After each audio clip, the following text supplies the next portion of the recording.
Here we are 28 weeks later, and Danny Boyle is nowhere to be seen. Not behind me, right?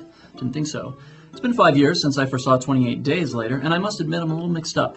Math has never been my strong point, but I suppose that's not important anyway. There wasn't a single scene in this new film where someone explains in great detail the numbers behind the amount of days or weeks that have passed since the last outbreak of flesh-eating zombies, but I suppose they had other things on their minds, like the teeth of several flesh-eating zombies.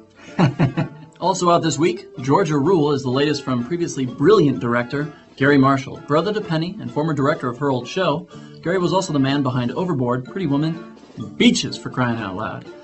But let me tell you, even the best of us psychics out here denied the visions of his latest efforts. Runaway Bride, Dear God, Princess Diaries 2, and now this piece of shit. Blue-collar comedy rednecks get enlisted by mistake in Delta Farce and try to fight the war in the Middle East in Mexico.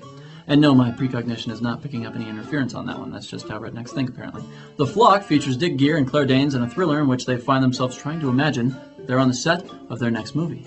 I foresee Dick as Bob Dylan and Claire in more forgettable yet solid character performances. Go figure.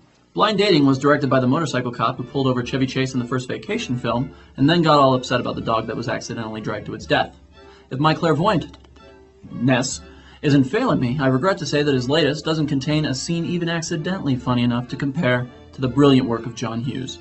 And bringing up the rear is the very artsy and very redundant Day Night, which is gung-ho guerrilla-style filmmaking hard at work. In New York City, a girl gets off a bus and what originally looked like a sequel to Borat became something much more disturbing. And that's saying something considering I just compared it to Borat. That's all this week. I'm Charlie Baker, Cinema Psychic, saying that if you have to go to the movies, please don't be an asshole. I'll foresee you next Friday. I'm sensing the show is over. Clairvoyant.